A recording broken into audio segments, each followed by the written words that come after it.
সত্যি কথা বলতে পৃথিবীতে অনেক ধরনের, অনেক ধর্মীয়, অনেক উপজাতি, জাতি, মুসলিম ভাই ব্রাদার আছে।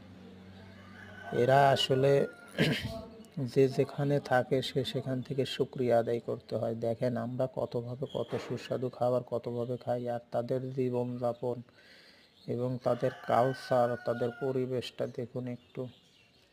তারা কীভাবে জীবনযাপন করছে, কী খাচ্ছে, কী পোশাক পরছে, তাদের জীবনের তৃপ্তি অনুভব, তাদের বৈচিত্র্য বৈষম্যতা এক ধরনের অন্যরকম। তারা মনে করছে পৃথিবীর সর্বশ্রেষ্ঠ সুস্বাদু খাবার আমরা খাচ্ছি। আসলে কি ভাই, আপনি যেখানে আছেন শুকরিয়া আদায় করুন।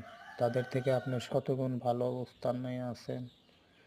তাই আমরা আল্লাহর প্রতি শুকরিয়া জানাই এবং অন্যদেরকে যতটুকু পারি সহযোগিতা করি যারা আমাদের চেয়ে নিম্নবিত্ত আছে।